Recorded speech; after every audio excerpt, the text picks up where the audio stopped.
Boy, am I glad that Days of Future Past wiped this movie completely out of existence. That and X-Men Origins. That too.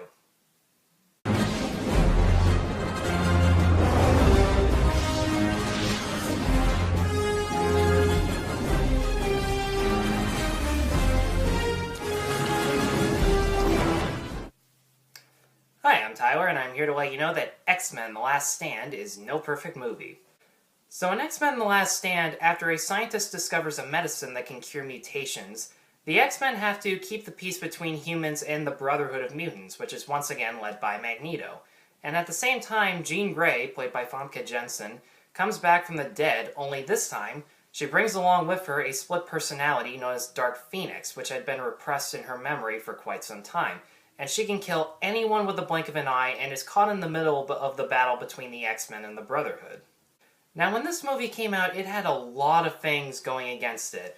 For one, Bryan Singer left production halfway through so he could do Superman Returns, Matthew Vaughn quit shortly after he had been hired to replace, and Brett Ratner, who is a notoriously hated director, ended up making the film himself.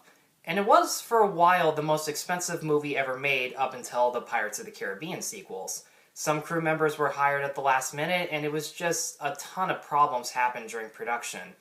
And, as expected, fans were completely disappointed with the last introduction, supposedly last introduction, of the X-Men franchise.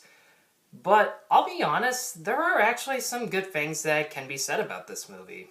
For starters, the actors are just as on par as they have ever been in the first two movies. I try not to repeat myself in saying that Hugh Jackman is awesome as Wolverine. Screw it. It's my video. I'll do whatever the hell I want. Hugh Jackman is still awesome as Wolverine. There, I said it. And despite his brief appearance, Patrick Stewart still adds a lot of depth to his character as Professor X, especially in that one scene in Jean Grey's house where he is trying very hard and is putting a lot of emotion into his character in order to help Jean control her powers. And this, in my opinion, may have Ian McKellen's best performance in Magneto. And this is mostly because he's given a lot of scenes that feature a large army of mutants, and many of the scenes revolve Magneto having to use his methods of persuasion in order to recruit mutants to lead an attack on the scientist's compound.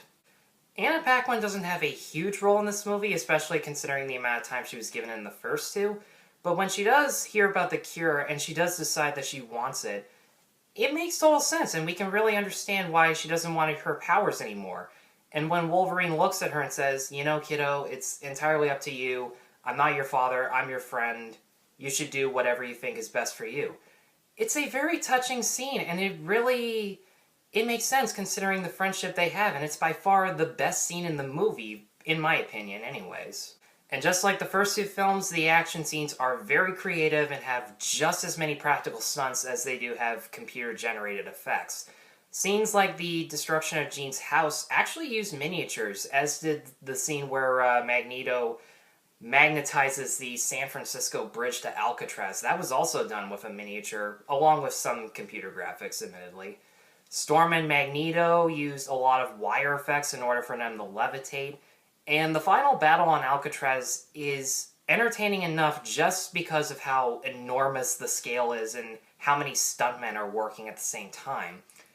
The only effects that I really can complain about are during the first flashback with Xavier and Magneto, and their faces are, I don't know, they're kind of like manipulated in a computer to look younger. They look so phony, especially Ian McKellen's younger face, and I honestly don't see why they needed to look younger in the first place. We can kind of suspend disbelief on our own. And in all honesty, I think X-Men The Last Stand could have been better than X2. There are some good ideas surrounding whether mutants should be cured, whether they want to be cured or not, and these are themes that, in my opinion, are more mature than in the first two, and if handled well, you could have had some great potential there. And this movie, to its credit, takes a lot of risks, like killing off certain characters like Professor X or Cyclops, or taking away Mystique's powers because of the cure. There are so many risks that could have been handled well and could have had a huge impact. But there is one big problem, and this is something that I noticed before I even watched the movie. If you don't count the credits and the post-credits scene in this movie, X-Men The Last Stand is only an hour and 37 minutes. That's not even remotely enough time to explore these characters and the situations they're in. Some people may have noticed that I never really talk about James Marsden as Cyclops in these movies, and truthfully, the only real answer is because he's so underutilized. For someone who's supposed to take over Xavier as the future X-Men leader, he loses his visor twice in the first movie. I think I was being nice by not mentioning that in my first video. He got captured and brainwashed in X2, really easily if I might add. And in this movie, all he does is get killed by Jean, and that's pretty much it. And Mystique is also very underutilized too, and she has a really risky subplot. When she does lose her powers, it makes sense that Magneto would abandon her. And considering the relationship they had in the first two movies, there should be a lot of emotion to it. But this scene comes completely out of nowhere, and there's no time to even show her feeling betrayed. And when it turns out that she informs on Magneto and the Brotherhood as revenge, which, honestly, I would too, you never really see or hear how she's feeling, because we don't see or hear her going through an interrogation saying, they're here, they're there, they're doing this, and I feel bad about what I did, because we don't see it. She's just... We see it on a security cam, and they're just like, they'll have no fury like a woman's scorn. It's just that lazy. And in my opinion, the subplot with the most potential, in my opinion, that was completely wasted is Angel and his father, who just so happens to be the scientist that comes up with the cure. This could have been a very clever analogy to a gay child who has a disapproving parent. But Angel, I think, only appears in, like, I don't know, 4 or 5 scenes, something like that. And each of them, at least in my opinion anyways, they felt like a minute or two. And that was it. There was absolutely nothing that was added to the movie, which is a shame, because you could have added a ton. I read something where Matthew Vaughn apparently went out and said that if he made The Last Stand like he was originally going to, it would have been like 40 minutes longer. And honestly, it really should have been, because there are so many things in this movie that are not explored enough and are just there. Okay, so let's just talk about the Phoenix Saga, because I know this is what disappointed a lot of fans. It didn't disappoint it as much as, for me anyways, as much as other people, but in all honesty, the storyline doesn't serve any purpose in my opinion. To her credit, Famke Janssen is really trying to portray both the well-meaning side of Jean and the psychotic nature of the Dark Phoenix.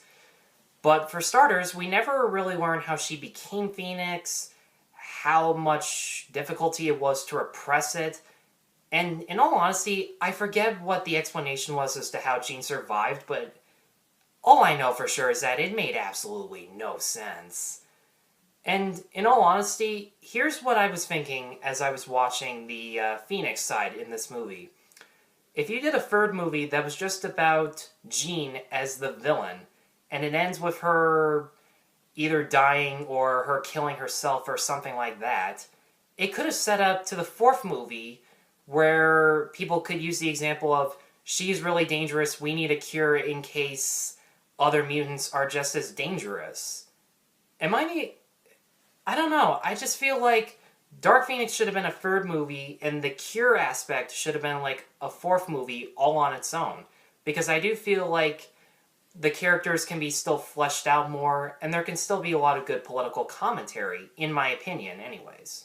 So X-Men The Last Stand is by no means awful, and it's not even one of the worst comic book movies ever, but it just doesn't leave an impact on you because there isn't enough time spent on the characters or really the overall plot or themes for us to even care.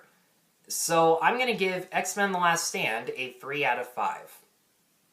Guys, thanks as always for watching. Be sure to check out my other reviews at NoPerfectMovie.com. Be sure to like, subscribe, share this video.